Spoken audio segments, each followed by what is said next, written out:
আমন্ত্রণ বেক্সন মার্ট দেশ 24 আপনাদের সাথে আছি আমি মিলা খন্দকার। শুনছিলেন শিরোনাম, এবার পুরো খবর। ভিগো ওয়্যার গার্ড প্রয়োজন মতো বাঁকানো যায়, অধিক চাপেও ভাঙে না। ভিগো। কারো ভেঙেছে পায়ের হাড়, কারো বুক ভেদ করে ঢুকেছে গুলি, কেউ হারিয়েছেন কিডনি। ছাত্র আন্দোলন ও সরকার পতন ঘিরে সহিংসতায় বিভিন্ন জেলায় আহত এমন অনেকে চিকিৎসা নিচ্ছেন চট্টগ্রাম মেডিকেলে। তাদের সব ধরনের সহায়তা দিচ্ছে মেডিকেল কর্তৃপক্ষ। শেখ হাসিনা সরকারের পতনের পর গেল ৫ আগস্ট চট্টগ্রামের হাটহাজারীতে পায়ে গুলিবিদ্ধ হন মোহাম্মদ সায়েম। সেদিন প্যান্টের পকেটে থাকা মুঠোফোন ছিদ্র করে গুলি তার পা ভেদ করে বের হয়ে যায়। এতে ভেঙে যায় হাড়। চট্টগ্রাম মেডিকেলের ২৬ নম্বর ওয়ার্ডে আছেন অস্ত্রোপচারের অপেক্ষায়। এরকম পকেটে মোবাইল ছিল, ক্যামেরা দিয়ে ঢুকে এদিক দিয়ে বের হয়েছে গুলি। তারপর মাংসপেশে সবগুলা ফেটে হাঁটে ৩ টুকরা করে অপর পাশে ২ ইঞ্চি থেকে বড় হবে ছিদ্র করছে, যে ছিদ্র করে মানে কি মাংস সহ নিয়ে বের হয়ে গেছে। একই অবস্থা তানভীর হোসেনের। ৫ আগস্ট নগরীর দামপাড়ায় গুলিবিদ্ধ হন তিনি। বুকে লেগে গুলি বের হয়ে গেলেও ক্ষতিগ্রস্ত হয় কিডনি। আগে থেকে একটুটা ভালো হয়েছে লাগতেছে, আর দাবি সরকারের কাছে যেন আমার ছেলেটার দিকে ভবিষ্যতে একটু লক্ষ্য করে ভালো একটা চাকরি বাকরি ঠিক করে দেয়। আন্দোলন ও সরকার পতন ঘিরে সহিংসতায় বিভিন্ন জেলায় আহত অনেকেই এখন চিকিৎসা নিচ্ছেন চট্টগ্রাম মেডিকেলে। এই যেমন ফেনীর মহিপালে গুলিবিদ্ধ মাহবুবুল হক। এখন আলহামদুলিল্লাহ আগে থেকে সুস্থ আছে, ডাক্তার বলছে মানে এখন কালকে থেকে খাওয়ার ওষুধ দিছে, এতদিন স্যালাইন ছিল। চট্টগ্রাম মেডিকেলের তথ্য মতে বিভিন্ন ওয়ার্ডে চিকিৎসা নিচ্ছেন ২৮ জন, আইসিইউতে আছেন ৩ জন। তবে সবাই মোটামুটি শঙ্কামুক্ত। তাদের চিকিৎসায় সব ধরনের সহায়তা দিচ্ছে মেডিকেল কর্তৃপক্ষ। চিকিৎসার বিষয়ে দেখভাল করছে শিক্ষার্থীদের একটি টিম। শিক্ষার্থী না, শুধু পথচারী সব প্রত্যেকের আমরা খবর নিচ্ছি, কার কি অবস্থা দেখতেছি এবং কার কি প্রয়োজন এটা আমরা খবর তদারকি করে সেইভাবে ব্যবস্থা নিচ্ছি। এরপরে এখন পর্যন্ত আর কেউ ওরকম জীবন আশঙ্কার কারণে এখন যারা আছেন সবাই স্টেবল। জাস্ট ইনফেকশন ইমপ্রুভ করলেই আর কয়েকজন স্টিচ কাটার জন্য ওয়েট করছেন, স্টিচ কাটা হলে আমরা বাড়ি ছাড়তে পারবো। এদের চিকিৎসা 100% সব আমাদের মেডিকেল কলেজ থেকে দেওয়া হচ্ছে, হাসপাতাল থেকে, এবং যতগুলো অপারেশন হচ্ছে সব ইনস্ট্রুমেন্ট আমরা কিনে দিচ্ছি, কে কোনো বাইরে থেকে ওষুধ কিনতেছি। মেডিকেলের তথ্য মতে মধ্য জুলাই থেকে ৬ আগস্ট পর্যন্ত সব মিলে আহত হয় ৫ শতাধিক, নিহত ১১ জন। রনি দত্ত, চ্যানেল 24, চট্টগ্রাম।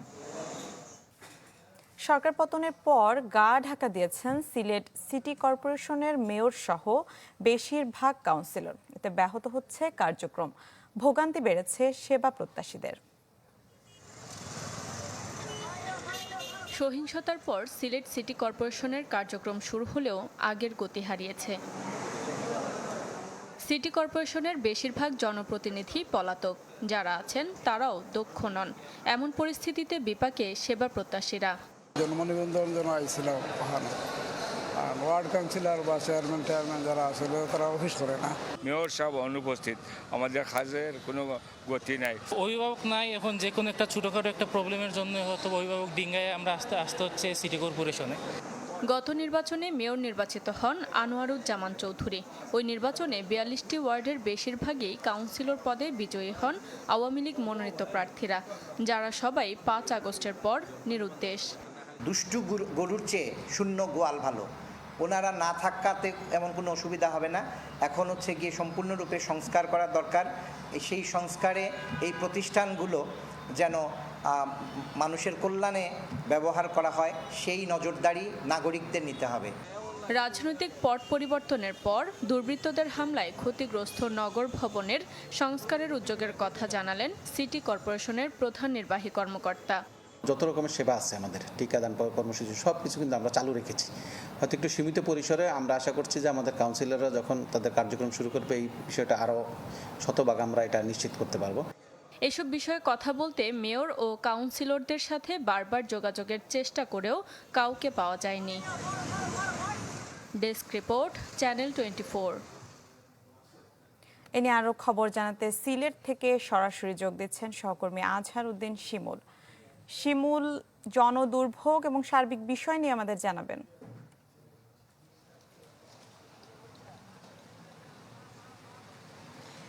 মিলা আসলে এই পরিস্থিতি কিন্তু একটি অচল অবস্থা তৈরি হয়েছে সিলেট সিটি কর্পোরেশনে, কারণ আপনি জানেন যে গত 5 আগস্ট সরকার পতনের পর কিন্তু যারা আওয়ামীপন্থী কাউন্সিলররা রয়েছেন তারা গা ডাকা দিয়েছেন, এবং যেহেতু দলীয় প্রতীকে মেয়র নির্বাচন করেছিলেন মোহাম্মদ আনোয়ারুজ্জামান চৌধুরী, তিনিও কিন্তু এখনও পলাতক রয়েছেন।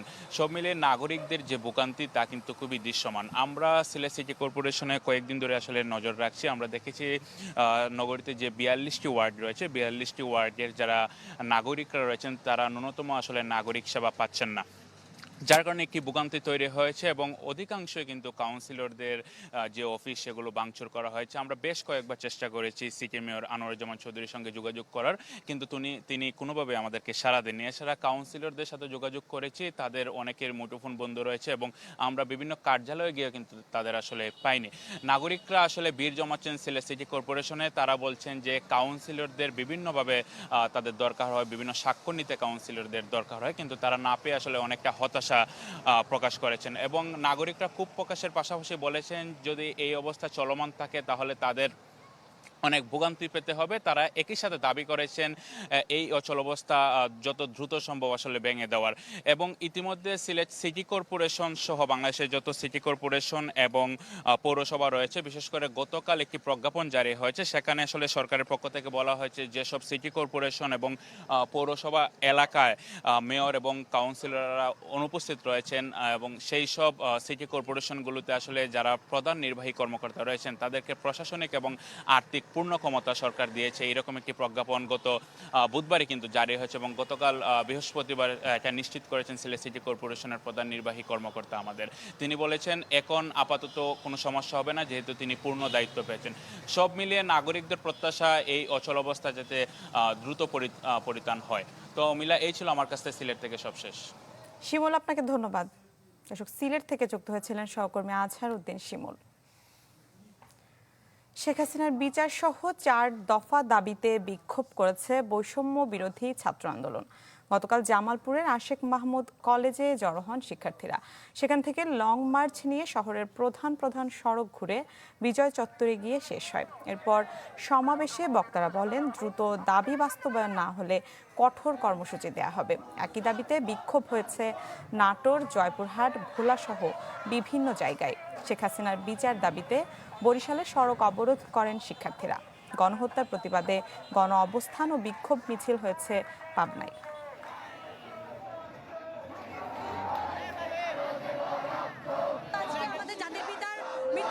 সেটা আমরা শ্রদ্ধায় রেখেই আমরা চাই তার খুনিদের যেভাবে বিচার হয়েছে আর আমাদের শহীদ ভাইদের জন্য সেম ভাবে বিচারটা করা হয়। যতক্ষণ পর্যন্ত তাদেরকে দৃষ্টান্তমূলক শাস্তির ব্যবস্থা না করা হবে ততক্ষণ পর্যন্ত শিক্ষার্থীরা আবারও মাঠে থাকার ঘোষণা দিয়েছে।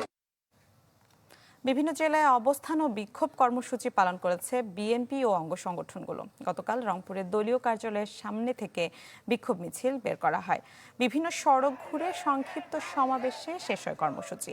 বগুড়ায় অবস্থান কর্মসূচি থেকে ছাত্র জনতার ওপর গুলি চালিয়ে গণহত্যা ও শেখ হাসিনা সহ সহযোগীদের বিচার দাবি করে জেলা বিএনপি। ঠাকুরগাঁওয়ে দ্বিতীয় দিনের মতো অবস্থান কর্মসূচি পালন করছে বিএনপি ও অঙ্গ সংগঠনগুলো। এছাড়াও সুনামগঞ্জ, নেত্রকোনা, গাইবান্ধা, জয়পুরহাট সহ বিভিন্ন স্থানে অবস্থান ও বিক্ষোভ কর্মসূচি পালন করছে দলটি।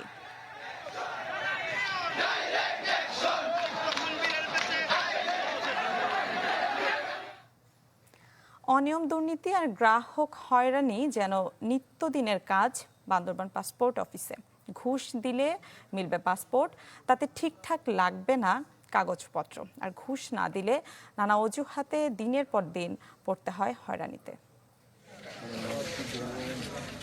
বান্দরবান আঞ্চলিক পাসপোর্ট অফিস, অনিয়ম আর গ্রাহক হয়রানি যেখানে নিত্যদিনের ঘটনা। অভিযোগ, আবেদন ফরম সহ সব কাগজপত্র ঠিক থাকলেও প্রতিটি গ্রাহককে দিতে হয় অতিরিক্ত টাকা, না হয় ঘুরতে হয় দিনের পর দিন। অথচ সব ঠিক না থাকলেও কিছু অসাধু কর্মকর্তা কর্মচারীর হাতে টাকা দিলে সহজে মিলবে পাসপোর্ট, তাতে অতিরিক্ত গুনতে হয় 8 থেকে 10,000 টাকা। আমরা যখন এখানে পাসপোর্ট করতে আসি আমাদের থেকে এর থেকে বেশি, ইভেন 10,000 12,000 এরকম একটা টাকা দাবি করা হয়। আনসার আনিস আমার কাছ থেকে 12,000 টাকা দাবি করছে, 12,000 টাকা দেওয়ার পরও উনি আমাকে পাসপোর্ট দিতে পারে নাই। রেকর্ড কিপার মোহাম্মদ মোশাররফ দায়িত্বরত কিছু আনসার সদস্যদের মাধ্যমে একটি সিন্ডিকেট গড়ে তোলেন বলে অভিযোগ।